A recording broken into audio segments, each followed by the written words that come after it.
Nós vamos dar continuidade. Agora vamos falar de doenças respiratórias, né? Já falamos na aula 1 ou na aula anterior sobre as doenças cardiovasculares. Agora vamos falar de doenças respiratórias. Mais uma vez, sempre vamos falar de doenças das vias respiratórias altas, né? Praticamente da faringoamigdalite.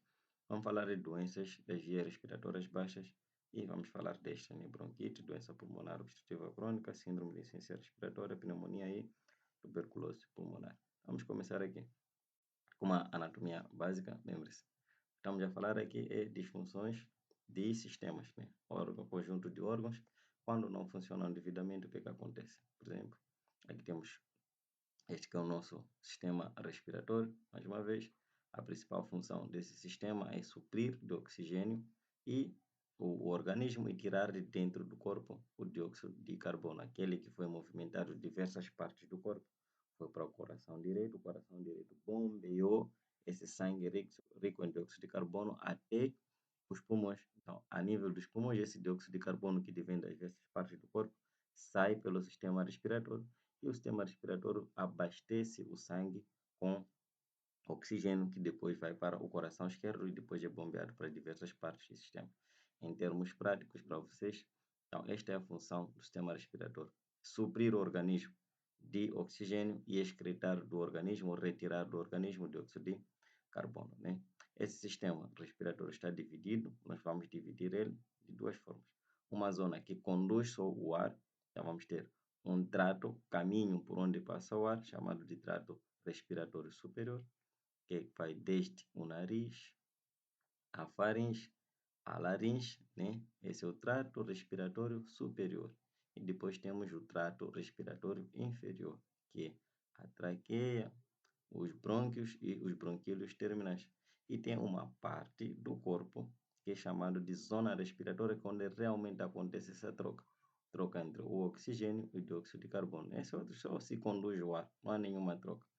E a troca acontece nos bronquíolos respiratórios e nos alvéolos pulmonares, ou seja, o pulmão é um órgão respiratório, porque é aqui onde acontecem as trocas gasosas.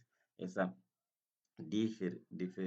distinção de trato respiratório superior e inferior que vai a traqueia, os brônquios e os bronquíolos e o pulmão, é extremamente importante para aquilo que são as manifestações clínicas. Vamos começar com o trato respiratório superior, faringoamigdalite.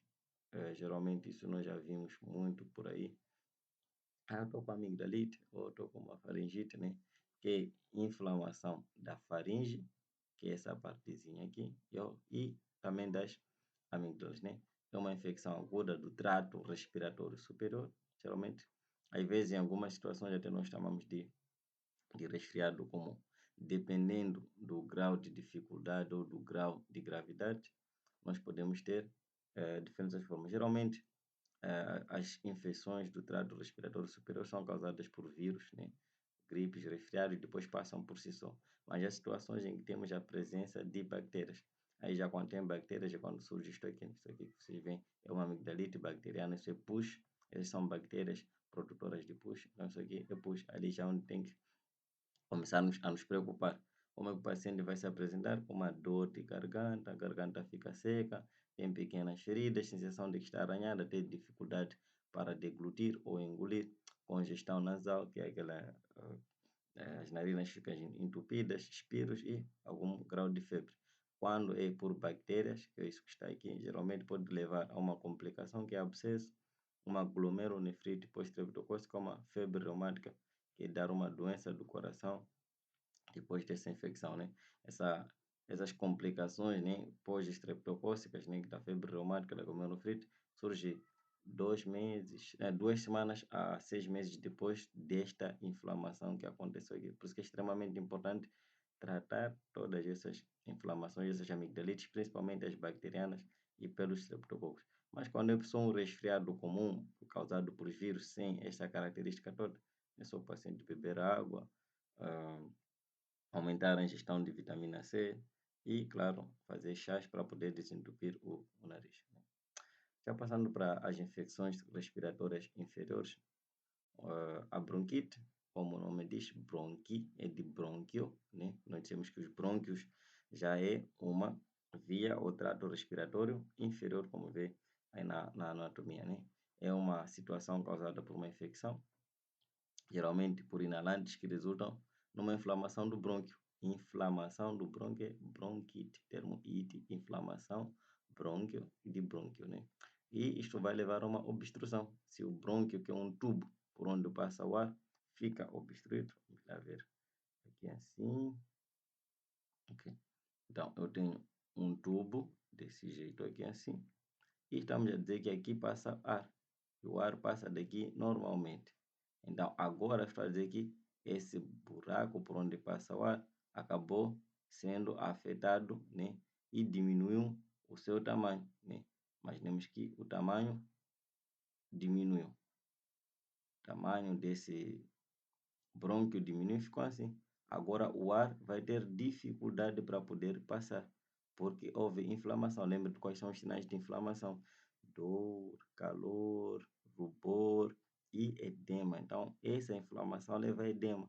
Incharam as células aqui e diminuiu o buraco por onde deveria passar o ar. Então, por isso que causa uma obstrução intermitente, mas porém essa obstrução, uma das características é que é uma obstrução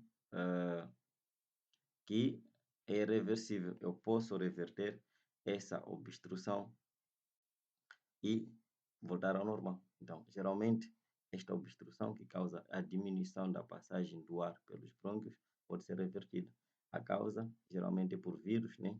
Vírus de influenza, adenovirose, rinovírus e o Mycoplasma pneumoniae. Mas, porém, geralmente é por vírus. Então, estes vírus vão levar ao aumento de secreção de ranho, que é esse muco que vem aqui, edema dos brônquios e disfunção dos cílios, o que aumenta a resistência do fluxo do ar durante a expiração. Então, uma das formas de ver é quando o paciente está a expirar, que a saída do ar, às vezes sai com um pouco de som, né? Então, o quadro clínico geralmente é tosse com expectoração, esse muco, esse ranho sai, a pessoa vai tossir, sai com sujidade, mal-estar, uma febrezinha baixa e anorexia. Mas o importante é saberem que bronquite é inflamação dos brônquios que acontece no trato respiratório inferior e geralmente causada por vírus, né? Isso aqui são doenças pulmonares obstrutivas crônicas, não precisam saber muito, né? Mas só precisam saber que existem. Geralmente há um aumento do fluxo, de resistência do fluxo do ar devido a uma obstrução parcial ou completa das vias respiratórias. Não vou perguntar isso aqui, mas só fiquem a saber que existem, né, doenças chamadas de doenças pulmonares obstrutivas crônicas, diferente da bronquite aguda que nós vimos, né? Uma das mais importantes é o enfisema, que é uma dilatação. Esses brônquios, os alvéolos, né, ficam dilatados, ficam como se fossem umas bolhas de ar, né, das vias aéreas distais ou do bronquíolo pulmonar, né, comum em pessoas que fumam, né, em fumantes. Causa tórax sem baril, dispneia, tosse, sibidos e uma face rosada. Geralmente está acompanhado sempre a bronquite, né, enfisema, anda junto com bronquite crônica, que é aquela inflamação dos brônquios já deixa de ser aguda, passa a ser crônica. E como que definimos uma bronquite crônica? Quando o paciente tem tosse persistente e produz escaro por pelo menos 3 meses em pelo menos 2 anos consecutivos, né? Eu, num ano, tenho 3 meses com tosse e produção de escaro, isso se repete. Esse ano, 2025, tenho tosse, tive tosse em janeiro, volto a ter em abril, volto a ter em maio e acabou. No próximo ano, de novo, em algum mês, em 3 meses, também tenho a mesma coisinha. Nós chamamos de bronquite crônica, né? Comum de novo em fumantes, em homens em idade média. O que acontece é esta inflamação do brônquio, que é crônica, aqui degeneração, vocês estão a ver quase cicatrização, e geralmente associado a um enfisema, né? Essas são outras condições chamadas de doenças pulmonares obstrutivas crônicas, né? Bronquiectasia, dilatação anormal dos brônquios e bronquíolos devido à infecção necrotizante crônica, né? Uma infecção necrotizante, uma infecção que destrói. Aqui há uma destruição dos brônquios, destruição e dilatação anormal dos brônquios e bronquíolos. O paciente tem tosse, febre, expectoração, que é tosse com sujidade, mas a sujidade cheira, né? Geralmente acontece de manhã, quando o paciente vai acordar, porque acumulou durante a noite, de manhã tosse com uma grande quantidade. Geralmente vai acontecer se houver um corpo estranho, um tumor, uma fibrose cística ou mesmo uma infecção por estafilococos ou tuberculose, né? Já a asma brônquica, né, e agora até já saiu do grupo das doenças pulmonares obstrutivas crônicas, né? Passa a ser uma condição aguda porque tem uma boa capacidade de reversão, né? São reversíveis. Enquanto que as doenças pulmonares obstrutivas crônicas, uma das características é irreversibilidade. Agora já a asma não faz parte das doenças pulmonares obstrutivas crônicas, né? Mas surge dado a uma hiperatividade, daqueles transtornos imunológicos que nós vimos. Então, a asma faz parte dos transtornos de hipersensibilidade. É uma hiperatividade das vias aéreas, o que leva a broncoespasmo, a contração dos brônquios. Porém, é reversível, né? Só tomar um salbutamol, prednisolona para evitar a cicatrização, devido ao aumento da resposta inflamatória na árvore traqueobronquiana. Então, como há uma obstrução dos brônquios, tem tosse, dispneia e sibidos. Hum, aqueles sons musicais que a pessoa tem quando está a respirar, né? A etiologia ou a causa, alergias, né? Que é uma asma atópica, infecções respiratórias, asma não atópica, mas pode ser também por causa do trabalho, né? Estiver submetido a substâncias químicas ou aquela que é induzida por drogas como a aspirina.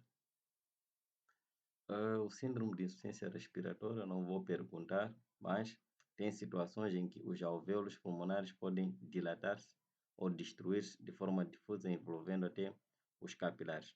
Aí sim, o paciente não tem como respirar, então tem um início rápido, o paciente fica azulado, que é cianose, há uma hipoxemia refratária, diminuição de oxigênio para o sangue e, claro, há uma falência, uma falha de múltipla de órgãos, né?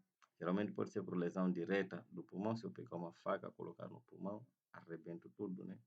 Ou indireta por diversos processos sistêmicos, né? Essas são basicamente as causas, né? Que eu estava a falar, né? Que dá causa, por exemplo, contusão pulmonar, uma embolia, um afogamento pode levar a uma insuficiência respiratória. Então vamos para coisinhas um pouco mais interessantes. Tem situações em que os pulmões eles podem inflamar.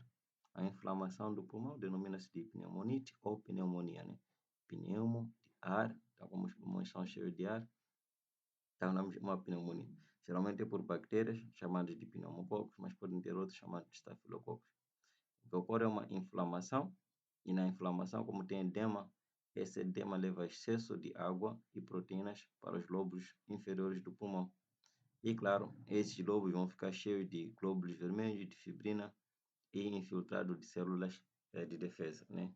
Então essas são as fases, por exemplo, de uma pneumonia, congestão, hepatização vermelha, hepatização cinzenta e resolução. Geralmente um paciente com pneumonia tem febre, taquipneia, aumento da frequência respiratória, porque tem um pulmão que não está a funcionar, um lobo pulmonar que ficou congestionado, ficou congelado ou está inflamado. O paciente tem tosse, tosse com sujidade, com expectoração geralmente, e uma dor torácica, porque tem um pulmão que inflamou, sinais de inflamação, dor, edema, que é excesso de água que vai sair nessa tosse com expectoração, calor, que é esse de febre que nós temos aqui, claro, perda de função, por isso que há esse aumento da respiração.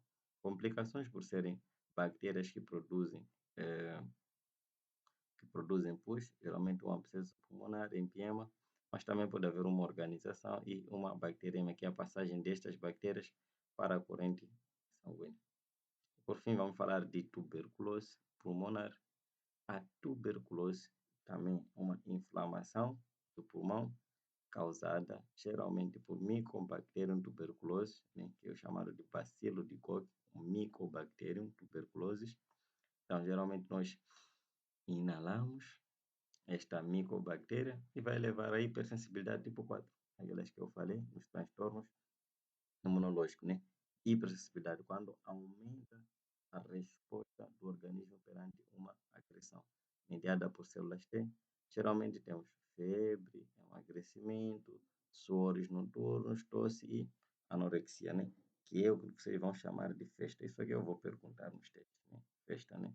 Febre, a pessoa perde peso, que é emagrecimento, transpira muito durante a noite, tem tosse por mais de 2 semanas e anorexia ou perda de apetite.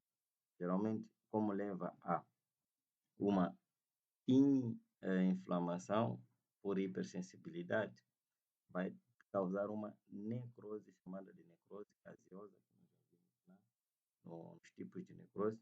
A necrose caseosa, né, como é um queijo suíço, tem buracos, chamamos de cavitações. Pode haver nesses buracos destruição dos vasos sanguíneos, há uma coisinha chamada de hemoptise, que é tosse com expectoração sanguinolenta, então sai tosse com sangue. Pode levar a bronquiectasia, que vimos anteriormente, que é a dilatação dos brônquios ou bronquíolos, né, por necrose, por morte, né, das células, né, que é uma dilatação necrotizante, ou pode haver uma necrose ou morte ainda do próprio pulmão. E chegados até aqui, muito obrigado por poderem assistir. Nos vemos na próxima aula.